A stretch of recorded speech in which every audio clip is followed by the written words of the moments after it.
Hello guys, কেমন আছেন সবাই? আশা করি সকলে অনেক অনেক ভালো আছেন। আর আমি আল্লাহর রহমতে এবং আপনাদের সকলের দোয়ায় অনেক অনেক ভালো আছি। তো গাইস, আজকের পর্বে আপনাদের জন্য রয়েছে সম্প্রতি 2025 সালে রিলিজ পাওয়া জুরাসিক ফ্র্যাঞ্চাইজির একটি অসাধারণ cinema, Jurassic world rebirth.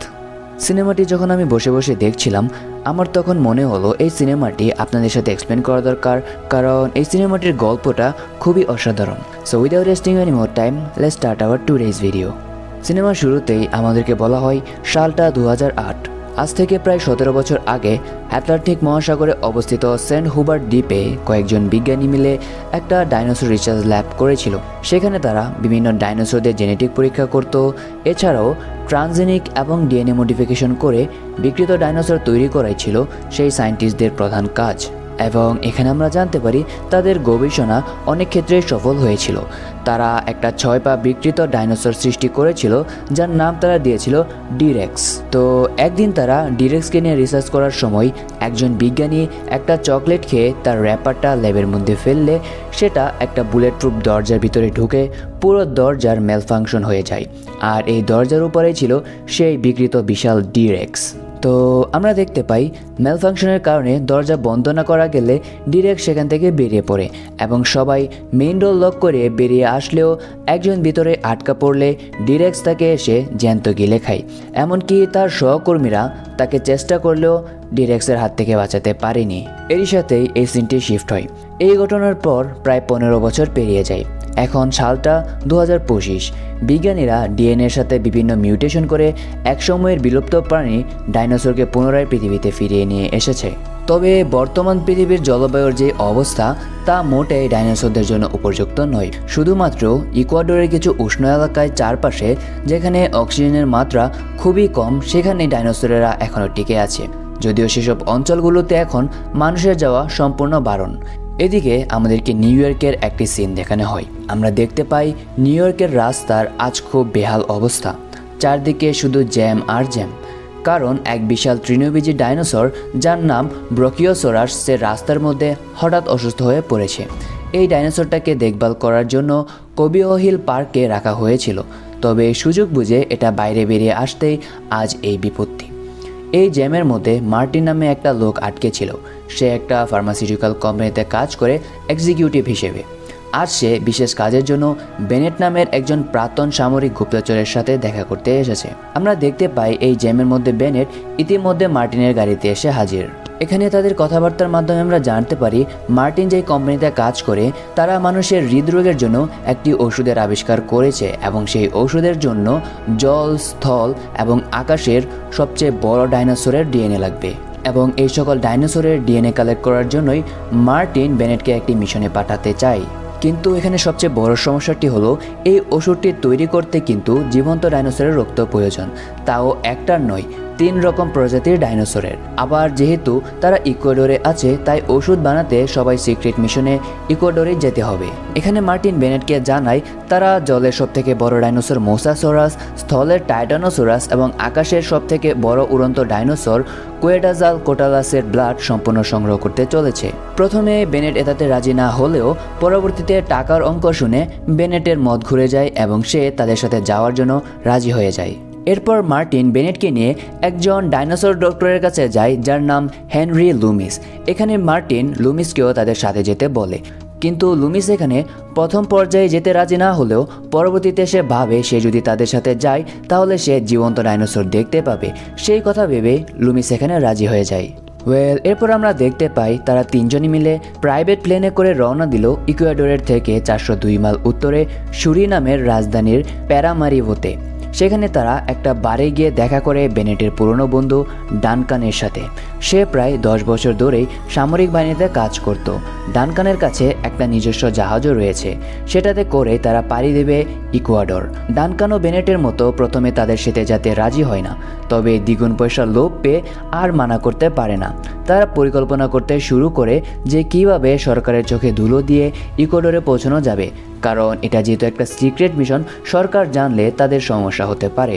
Duncan তাদের সাথে ববি এবং নিনা নামে 2 জন গার্ডকেও সামিল করে সিকিউরিটির জন্য। সবাইকে নিয়ে ডানকান জাহাজে 7 জনের একটা দল তৈরি করে গোপন মিশন শুরু করলো। এই জাহাজের ক্যাপ্টেন ছিল লেক্লার্ক। আমরা দেখতে পাই যাত্রা শুরু হলে মার্টিন জানায় তারা যেহেতু জাহাজে করে যাচ্ছে তাই তারা প্রথমে জলে থাকা মোসাসোরাসের রক্ত নেবে এবং এরপর ইকুয়াডরে গিয়ে বাকি 2 ডাইনোসরের রক্তের স্যাম্পল কালেক্ট করবে তারা। এরই সাথে সে জানায় তারা যেখানে যাচ্ছে সেখানে অনেক আগে থেকে একটা ল্যাব ছিল যেটা দুর্ঘটনার কারণে ধ্বংস হয়ে গেলেও এখনও বিপদ রয়েছে। আসলে এখানে মুভির শুরুতে দেখানো ল্যাবটার কথাই বলা হয়েছিল যেটাতে ডি-রেক্সকে বানানো হয়েছে। এরই সাথে আমরা দেখতে পাই ডাইনোসরের ডিএনএ কালেক্ট করার জন্য লুমিস এমন একটি যন্ত্র বানিয়েছে যেটা একটা বিশেষ ধরনের বন্দুকের সাথে লাগিয়ে ডাইনোসরের দিকে ছুরি দিলে সেই বোতলের সামনের দিকে থাকা একটা সুচ ডাইনোসরের শরীর থেকে পুরো বোতল রক্ত নিয়ে রকেটের মতো আকাশে 100 মিটার উপরে গিয়ে বোতলের মধ্যে থাকা একটা বিশেষ প্যারাশুট খুলে সেটা তার কাজ শেষ করে তাদের কাছে ফিরে আসবে। তবে এখানে একটা জিনিস খেয়াল রাখতে হবে, ডাইনোসরের শরীরের চামড়া যেহেতু প্রায় 4 ইঞ্চি মোটা তাই তাদের এটা ডাইনোসরের 10 মিটারের মধ্যেই শ্যুট করতে হবে, না হলে এই যন্ত্র ডাইনোসরের চামড়া ভেদ করে মাংস অবধি পৌঁছতে পারবে না এবং যে কারণে ওই মেশিনটি ডিএনএ কালেক্ট করতে পারবে না। অন্যদিকে সমুদ্রের আরেক দিকে একটা ছোট্ট নৌকাতে করে রিউবেন এবং তার 2 জন মেয়েকে নিয়ে নিউ ইয়র্ক ইউনিভার্সিটিতে যাচ্ছিল, যেখানে তার বড় মেয়ে টেরেসাকে কলেজে ভর্তি করানোর পর তারা কেপ টাউন যাবে ঘুরতে। তাদের সাথে নৌকায় টেরেসার বয়ফ্রেন্ড জেভিয়ারও ছিল। তো তারা যখন সমুদ্র পাড়ি দিয়ে যাচ্ছিল হঠাৎ টেরেসার নজর পড়ে দূর থেকে আসা মোসাসোরাসের দিকে। সে তাদের দিকে এসে নৌকাটাকে ধাক্কা মারলে সবাই জলে পড়ে যায়, তবে কোনো মতোই সবাই নৌকায় উঠে নিজেদের প্রাণ বাঁচাতে সক্ষম হয়। আস্তে আস্তে অনেকটা সময় কেটে যায় এবং ইতিমধ্যে সেখান দিয়ে মার্টিনদের জাহাজও যাচ্ছিল। তখন তারা রিউবেন এবং তার ফ্যামিলিকে দেখতে পেলে তাদেরকে উদ্ধার করে এবং তাদের জাহাজে নিয়ে এলে জানতে পারে তাদের এই অবস্থার কারণ মোসাসোরাস। তাদের মিশনের কথা শুনে রিউবেন তার পরিবার ঘাবড়ে গেলে তারা ভয় পেয়ে জাহাজ থেকে নেমে তাদের নৌকায় ফিরে যেতে চায়। যদিও কেউ তাদের কথায় পাত্তা না দিয়ে ডিজিটাল ম্যাপ বের করে টার্গেট কত দূর আছে সেটা দেখলে থাকলে তারা বুঝতে পারে ম্যাপের সফটওয়্যার কোনো কারণে কাজ করছে না। তাদের জাহাজের কাছে 2টো সিগন্যাল দেখাচ্ছে, একটা তো তাদের জাহাজ, তবে আরেকটা কি এই দ্বিতীয় সিগন্যালটাই যে মোসাসোরাসের সেটা কারোরই বুঝতে বাকি না থাকলেও কোনো রকমের প্রস্তুতি নেওয়ার আগেই ডাইনোসরের হামলায় গোটা জাহাজটা দুলে ওঠে। তারাও এই সুযোগটি হাতছাড়া করতে চায় না। মোসাসোরাস তাদের জাহাজের কাছে চলে আসায় তার শরীর থেকে রক্ত নেওয়ার জন্য প্রস্তুতি নিলে বেনেট তাকে জাহাজের রেলিংয়ের সাথে বেঁধে দিতে বলে যাতে সে নিজের ব্যালেন্স ঠিক রাখতে পারে। তবে প্রথমবার বেনেট তার টার্গেট মিস করে, কিন্তু দ্বিতীয়বার সে সফলভাবে সেই মোসাসোরাসের শরীর থেকে ডিএনএ কালেক্ট করতে সক্ষম হয়। তো তাদের মিশনের প্রথম ধাপ পূরণ হলে সবাই আনন্দ করতে থাকলে লুমিসের মাথায় কিন্তু অন্য চিন্তা ঘুরছিল। সে বেনেটকে গিয়ে বলে তারা যদি এই স্যাম্পল মার্টিনের কোম্পানিকে দেয় তাহলে তারা ওষুধ বানাবে, কিন্তু সেটা এতটাই চড়া দামে থাকবে যে পৃথিবীর 99% মানুষই সেটাকে কিনতে পারবে না। তাই স্যাম্পল যদি তাদের না দিয়ে নিজেদের কাছে রেখে দেওয়া হয় তাহলে কেমন হয়। বেনেট যদিও এত টাকা পাবে না তাই সে তার কথায় সেরকম গুরুত্ব দেয় না। তবে এখানে আমরা দেখতে পাই বিপদ এখনও তাদের উপর থেকে কাটেনি, কারণ মোসাসোরাস আবার ফিরে এসেছে। তার সাথে এসেছে স্পাইনোসোরাস প্রজাতির আরও অনেকগুলো ডাইনোসর। এই স্পাইনোসোরাস প্রজাতির ডাইনোসরগুলো মোসাসোরাসদের মিউটেশন ভার্সন।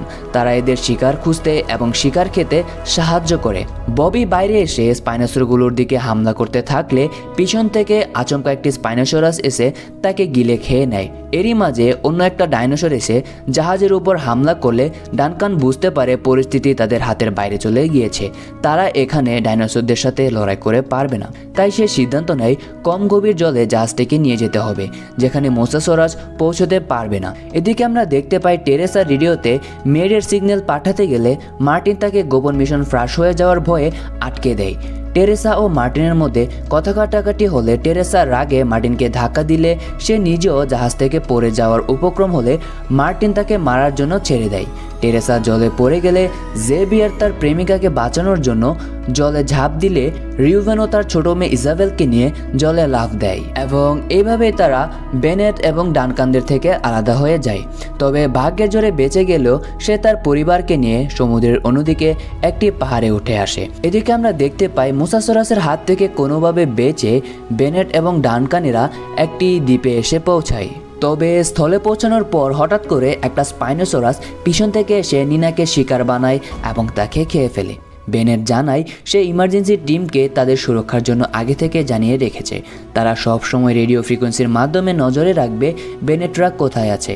আর যদি বেনেটরা 24 ঘন্টা ধরে একই জায়গায় থাকে তাহলে তারা বুঝবে বেনেট, মার্টিন সহ বাকিরা বিপদে আছে। ফলে তারা লোকেশনে এসে তাদের উদ্ধার করে নিয়ে যাবে। এইবার পালা স্থলের সবথেকে বড় ডাইনোসর টাইটানোসরাসের ব্লাড স্যাম্পল কালেক্ট করার, এবং সেই উদ্দেশ্যেই তারা জঙ্গলের দিকে রওনা দেয়। অন্যদিকে আমরা দেখতে পাই রাতে ইজাবেলের ঘুম ভেঙে গেলে সে দেখে তার সামনে একটা ছোট ইকোলোপাস ডাইনোসর।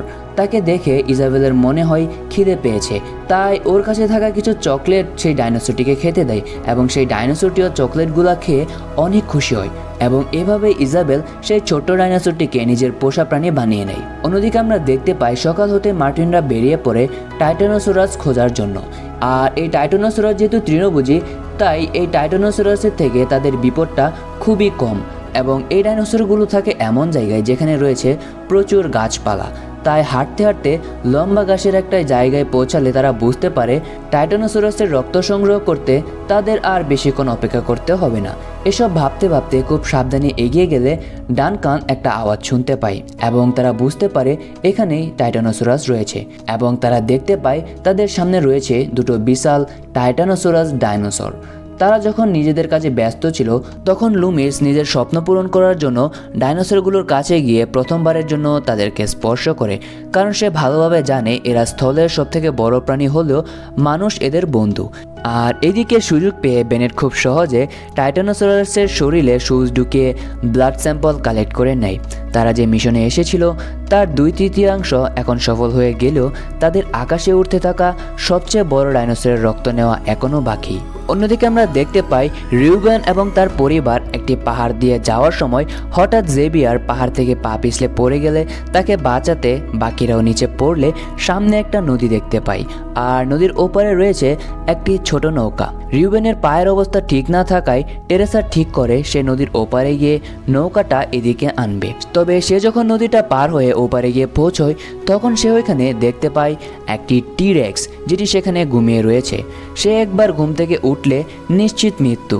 তাকে দেখে রিউবেন টেরেসাকে ফিরে আসতে বললেও সে তার কোনো কথা শুনে না এবং সেখানে গিয়ে সে দেখতে পায় যে ওই নৌকাটার খুব বাজে অবস্থা। তবে সেখানে একটা ইমার্জেন্সি র্যাপ্টের ব্যাগ ছিল, সেটা টেনে নৌকার বাইরে এনে র্যাপটা ব্যাগ থেকে বের করে খোলার সময় জোরে আওয়াজ হলে ডাইনোসরটার ঘুম ভেঙে যায়। তবে এটা দেখেও সে মাথা ঠান্ডা রেখে খুব তাড়াতাড়ি র্যাপটা নদীর ওই পারে আনলে সবাই সেটাতে চড়ে নদী পার করতে গেলে জলের আওয়াজ শুনে সেই ডাইনোসরের নজর তাদের দিকে পড়ে এবং ইজাবেলদের পিছু করতে শুরু করে এবং একটি পর্যায়ে সেই ডাইনোসরটি যখন তাদেরকে একদম খেয়েই ফেলবে সেই সময় তারা সবাই একটি পাথরের ভিতরে আশ্রয় নেয় এবং অল্পের জন্য নিশ্চিত মৃত্যু থেকে তারা এবারের মতো বেঁচে ফিরে আসে। এদিকে বেনেট এবং তার টিম মেম্বাররা আকাশের সবচেয়ে বড় ডাইনোসর খোঁজার জন্য পাহাড়ে পৌঁছে গেছে, যার কিছুটা নিচে একটি পাহাড়ের গুহায় সেই ডাইনোসরটি বাসা বেঁধেছে এবং এই ডাইনোসরটির আকার ছিল এবং এই ডাইনোসরটি যেহেতু মাংসাশী প্রাণী তাই এই ডাইনোসরটির থেকে তাদেরকে একটু সাবধানেই ব্লাড স্যাম্পল কালেক্ট করতে হতো। তাই তারা প্ল্যান করে যে তারা ডাইনোসর থেকে সরাসরি ব্লাড স্যাম্পল নেবে না, বরং নেবে গুহার মধ্যে থাকা কোনো একটা ডিম থেকে, আর সেটা নিতে নিচে নামবে লুমিস। আমরা দেখতে পাই ক্যাপ্টেন লেকার ও বেনেট দড়ি বেয়ে 500 ফিট উঁচু পাহাড় থেকে নেমে সেই গুহায় পৌঁছলে দেখে সেখানে অনেক কটাই ডিম রয়েছে। লুমিস ডিম থেকে রক্ত নেওয়ার সময় লেকার পাহাড়ের গায়ে পেরেক গুঁজতে থাকে যাতে তারা খুব সহজেই উপরে উঠতে আসতে পারে, কিন্তু তখনই সেই বিশাল ডাইনোসর তার গুহায় ফিরে আসে এবং লুমিস ও বেনেটের উপর ঝাঁপিয়ে পড়লে লুমিসের হাত থেকে স্যাম্পলটা খুব দূরে ছিটকে পড়ে যায়। তাড়াহুড়ার মধ্যে স্যাম্পলটা পাহাড়ের নিচে পড়ে গেলে লুমিস সেটাকে নিতে গেলে দড়ি ছিঁড়ে পাহাড় থেকে নিচে পড়ে যায়। যদিও তার ভাগ্য ভালো থাকায় সে একটা জলাশয় পড়লে, তবে পাহাড়ের উপরে ওঠার আগে ক্যাপ্টেন লেকার শিকার হয় সেই ডাইনোসরের। যদিও তাকে নিয়ে শোক পালন করার মতো অবস্থা তাদের কারণে নেই। তারা নিচে এসে লুমিসকে জীবিত দেখে খুব খুশি হয় এবং শেষ স্যাম্পলটা সংগ্রহ করে। অবশেষে 3টি প্রাণের বিনিময়ে তারা 3টি স্যাম্পল কালেক্ট করতে সফল হয়। অন্যদিকে আমরা দেখতে পাই রিউবেন ও তার পরিবার একটা ল্যাবে এসে পৌঁছায়, আর এটাই সেই ল্যাব যেটা মুভির শুরুতে দেখানো হয়েছিল। তারা সে ল্যাবে পৌঁছানোর সাথে সাথে মার্টিনরা সেখানে পৌঁছলে বেনের জুতোর ছাপ দেখে রিউবেনের নাম ধরে চিৎকার করলে তাদের দেখা হয়। তবে এখানে মার্টিনকে দেখে টেরেজার প্রচণ্ড রাগে চওড়া হলে মার্টিনের হাতে হাতে বন্দুক থাকায় সে কিছুই বলতে পারে না। ইতিমধ্যে বেনেট তার গোপন রেস্কিউ টিমকে খবর পাঠিয়ে দেয়। হঠাৎ তখন জেনারেটরের মধ্যে আলো জ্বলতে লাগে এবং কোনো কিছু বুঝে ওঠার আগেই মিউট্যান্ট প্রজাতির বেশ কিছু ডাইনোসর তাদের উপর আক্রমণ করলে রিউবেনের পরিবার ল্যাবের একটি রুমে আশ্রয় নেয় এবং বাকিরা যেদিকে পারে পালায়। ততক্ষণে ডাইনোসরটা তাদের দিকে তেড়ে মার্টিনকে গাড়ির নিচ থেকে বের করে আছড়ে ফেলে দেয়। এদিকে রিউবেনের পরিবার যেখানে ছিল সেখানে আরেকটা ডাইনোসর চলে আসলো। রিউবেন সবাইকে নিয়ে একটি সুড়ঙ্গের মধ্যে পালায় এবং এখানে ডানকান আর লুমিস একটি সুড়ঙ্গ খুঁজে পায় যেটা একটা সমুদ্র অবধি যায় এবং সেখানে একটা নৌকা বাঁধা আছে। তবে ইতিমধ্যে তাদেরকে বাঁচাতে সেখানে রেস্কিউ টিম চলে আসলে লুমিস একটি ফ্লেয়ার গান দিয়ে সেই রেস্কিউ টিমকে সিগন্যাল দেয়। তখনই ল্যাবের সব থেকে বিপজ্জনক আবিষ্কার ডিরেক্স এসে সেই রেস্কিউ টিমের হেলিকপ্টারটিকে ধ্বংস করে দেয় এবং তাতে ল্যাবে আগুন লেগে গেলে প্রাণ বাঁচানোর জন্য ডানকান, বেনেট, লুমিস ম্যানহোলের মধ্যে প্রবেশ করে এবং যেখানে আগে থেকে রিউবেনের পরিবারও লুকিয়েছিল তারা রিউবেনদের সাথে কথা বলে ঠিক করলো যে এই সুড়ঙ্গ বরাবর সমুদ্রের দিকে যাবে। এদিকে মার্টিন কাউকে কিছু না বলে স্যাম্পলগুলো নিয়ে গাড়ি করে সমুদ্রের দিকে যেতে থাকলে ডিরেক্স তাকে শিকার বানায়। তবে ব্লাড স্যাম্পলের ব্যাগটা তার হাত থেকে ছিটকে সুড়ঙ্গের মধ্যে থাকা একটি লোহার দরজার বাইরে চলে যায়। মার্টিন ছাড়া বাকিরা সুড়ঙ্গ থেকে লোহার গেটের সামনে পৌঁছয় যেটা কন্ট্রোল প্যানেল দিয়ে লক করা ছিল। ইজাবেল যেহেতু বাচ্চা মেয়ে তাই সে দরজার বিলের ফাঁক দিয়ে বেরিয়ে এসে সেই কন্ট্রোল প্যানেলের মাধ্যমে গেটটা খুলে দেয়। এতে সবাই ফ্রি হয়ে গেলেও ততক্ষণে ডিরেক্সও সেখানে চলে আসে এবং ততক্ষণে তারা মার্টিনের কাছে থাকা স্যাম্পলের ব্যাগটা খুঁজে সমুদ্রের ধারে সে নৌকায় পৌঁছায়। ততক্ষণে ডিরেক্স ইজাবেলের উপর হামলা করতে এলে ডানকান তার জীবনের পরোয়া না করে একটি ফ্লেয়ার গান নিয়ে সেই ডাইনোসরটিকে বিভ্রান্ত করার চেষ্টা করে। ডিরেক্স ইজাবেলকে ছেড়ে ডানকানের পিছু করে। বেনেট এই সুযোগে নৌকা চালু করে ডিরেক্সের হাত থেকে সবাইকে নিয়ে বেঁচে যায়। তবে বেনেট যখন এখানে ভাবতে থাকে যে তাদেরকে বাঁচানোর জন্য ডানকান নিজের জীবন দিয়ে দিয়েছে তখনই তারা দূরে একটি ফ্লেয়ার গান দেখতে পায়। আসলে ডানকান ডিরেক্সের হাতে মারা যায়নি এবং সে এই ফ্লেয়ার গানের সিগন্যাল দেখে বুঝতে পারে যে সে এখনো জীবিত এবং তাকে উদ্ধার করলে তারা সবাই মিলে ফিরে আসতে থাকে শহরের দিকে। আর এদিকে বেনেট এবং লুমিস সিদ্ধান্ত নেয় তারা ডাইনোসরের ব্লাড স্যাম্পলগুলো মার্টিনের কোম্পানিকে দেবে না, বরং তারা সেই স্যাম্পলগুলো দিয়ে ওষুধ বানিয়ে তা কোনো পেমেন্ট ছাড়াই পৃথিবীর সবের জন্য উন্মুক্ত করে দিবে, যাতে এই ওষুধগুলো শুধু বড়লোকদের জন্য না বরং সবার কাছেই পৌঁছায়। আর এই ঘটনার সাথে শেষ হয় আজকের adventure movie Jurassic world rebirth. তো বলুন বন্ধুরা, আজকের এই অসাধারণ কনসেপ্টের ডাইনোসর ফ্র্যাঞ্চাইজির সিনেমাটি আপনাদের সবাই কেমন লেগেছে? ওয়েল, আমার কাছে কিন্তু এই সিনেমাটি পার্সোনালি অনেক অনেক অনেক বেশি ভালো লেগেছে, যে কারণে এই সিনেমাটি আপনাদের সামনে এক্সপ্লেন করা। তো এরকম আরও মজাদার মজাদার ভিডিও পাওয়ার জন্য আমার চ্যানেলটি সাবস্ক্রাইব করে পাশে থাকা বেল বাটনটি প্রেস করে দিন এবং কমেন্ট বক্সে জানিয়ে দিবেন এর পরবর্তীতে আপনারা কোন সিনেমাটি দেখতে চান। আমি অবশ্যই সেই সিনেমাটিকে এক্সপ্লেন করার চেষ্টা করব। দেখা হচ্ছে এর পরের ভিডিওতে। Until then, take care. Bye bye.